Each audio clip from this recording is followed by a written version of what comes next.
Before I make today's video, I just want to do another quick book recommendation. It's Between the Realms, Cornish Myth and Magic by Carolyn Strathon. I think that's how you pronounce her second name. A very interesting read if you're interested in folk magic and folk traditions from Celtic regions. I highly recommend this. It's one of those, I know there's lots of these books about, but this one I found one of the most interesting and readable. So definitely worth a try. Now today's video is a very dark one. It came about because I saw a BBC story about how they're building burial mounds, modern ones, for so-called druids to inter their ashes in after death. Now this is complete bullshit on numerous levels. Firstly, there'll be nothing in there but a bunch of Freemasons anyway, or a bunch of wealthy New Agers. Secondly, the burial mounds were built long before the Druids or the Celtic people existed. The mounds, the passage mounds like Newgrange and West Kennet Longbarrow, there's no proof that they were even graves. Complexities of funerary rites, even in the Celtic age, which came thousands of years later, the time of the Druids, was all about votive hordes. Like they would bury the big kahunas with their chariots and their weapons. We don't know where Druids were buried. There's every chance they were cremated and scattered to the wind.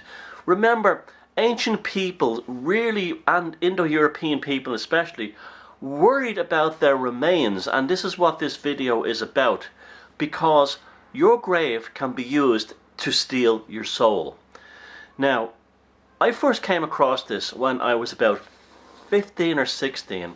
I had a girlfriend and we had no money, and what we used to do was we used to go to Glasnevin Cemetery, which is a gigantic ancient cemetery in the north side of Dublin, and it's filled with like all kinds of fascinating graves and mausoleums and very gothic-y and stuff like that. And especially back then it wasn't kept as well maintained like it is today. It was still quite overgrown in parts of it, and lots of the statues, now they clean the statues, back then they were covered in moss, so it was really atmospheric. And we just used to go there and talk, or just walk and snog and draw and things like that. And so, very romantic actually. And one day I saw a grave that had salt around the outside, and I didn't know what that was for. I mean, chunks of sea salt around the outside.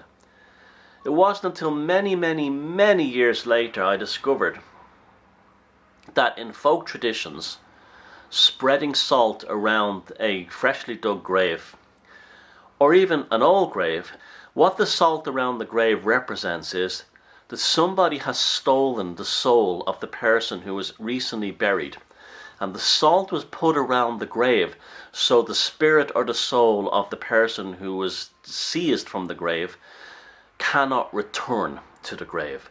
They're immortal prisoners for all eternity of the individual who stole it. Yes, this is a real thing. You can steal someone's soul after death. This is why it's also a good magical practice in terms of revenge. Why bother dealing with them in this life, trying to curse them, when you can actually grab their soul and hold it for all eternity as a prisoner? They'll never reincarnate and they'll never get beyond the abyss. Now, how this was done later on, while I was in the Alchemist Heads in New York, I came across some people who told me about Slavic magic. Slavic magic New York was fantastic back in the 80s when there was no money or anything there. It was full with all kinds of weirdos and misfits. Anyway, the ritual goes like this, and it seems to be fairly common in many folk cultures. When you get buried in a fresh grave, or your ashes are scattered on a certain plot of soil, someone who wants to capture your soul gathers up the soil and puts it inside a black glass bottle. The black glass bottle is then suspended in a mixture of herbs, which are, from what I can gather, are things like mandrake root and sorrel. And the two of them are placed in vinegar, and then the black glass bottle is placed inside another jar, inside the mixture of the mandrake and the sorrel, and the jar is then sealed with wax, painted completely white, and then you have the soul of the person who your enemy. Then you go to the grave and you sprinkle salt in a circular motion, either around where their ashes was scattered or around the grave side itself. So even if they escape the soul jar, they cannot go back to their grave. They're doomed to wander in the abyss, never to be reincarnated. And this is how the folk tradition goes. Much worse than cursing somebody. This is why elites and the rich are interred in mausoleums that are like Fort Knox. They know about this stuff. They know about this stuff. Also, Jimmy Savile, when he was buried in a grave sitting upright, and the grave was marked. When the horrors of his life was fully came out public, they quickly dug up his grave and reburied it in an unmarked grave, not because it was shameful, but because his handlers, who are still doing his work to this day, Savile has a coven of witches. At some point in the future, I will come out with all this stuff. But right now, Savile has both a coven of witches and also black witches and dark witches, and also members of criminal gangs in both Scarborough and Leeds, who are still doing his bidding after death, as he left them trust funds in order to do this. So people are still being taken down for this to this day.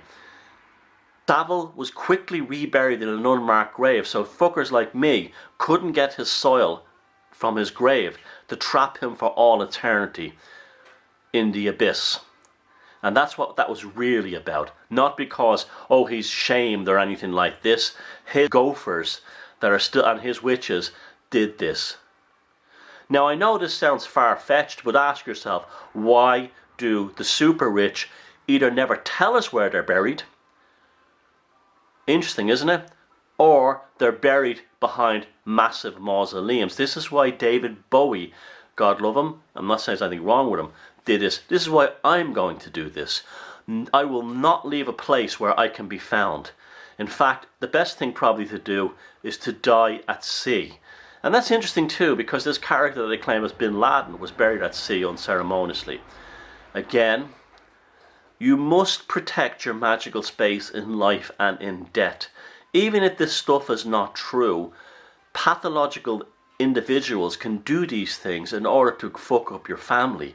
That's a main reason it was often done in, say, in sort of like very ancient folklore traditions, to arrive to put flowers on your relative's grave and to see a ring of salt around it, the cross inverted, and a dead animal sometimes placed on the mound. That would leave the family traumatized for all eternity through the family, making them very afraid, very, very afraid of death. This may have also played into the vampire thing with the stake through the heart. You see, this is like, we see this thing, oh, they put a stake through the heart because they didn't want them resurrected as vampires.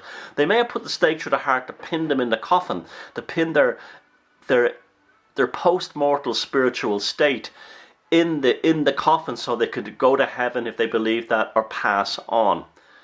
Now, this is the thing. This is why magic is not all love and light. And this is why it takes a certain person to do it, and a certain person to be interested in it. Because it's not like books like The Secret, and it's not like vision boards and things like that. It is the shadow work as well as the light work, both working hand in hand. And when you do magic, you go to the extreme of the light and the extreme of the shadow. And not everyone can do that, just like not everyone can do many kinds of things that require an intensity. I wouldn't do something like that, but I understand it exists, and I'll take precautions that it can never be done to me. Many wicked and evil, powerful people especially, you can't find the graves. You can't find them. Or their bodies are sometimes remained incorruptible. Lenin, for example, is a good example of that. Their body hasn't been turned to dust, it hasn't been turned to soil yet. It's kept alive. You get a lot of that kind of thing with the elites and the powerful as well. The bottom line is they do everything not to. You see, when Richard the Third was found in Leicester and they dug his body up, I wouldn't be surprised if the Saxe Coburgs and Gothas got his grave. You're going to find vendettas among these royals. You've got, these people operate in a world that we couldn't even begin to understand. So that's today's lesson. The Between the Realms Cornish Myth and Magic by Cheryl Straffen, the book to get. The burial mounds are bullshit because they're not connected in any way to Druidry or any kind of ancient thing. And they'd just be Freemason selection box, wealthy Freemasons in there.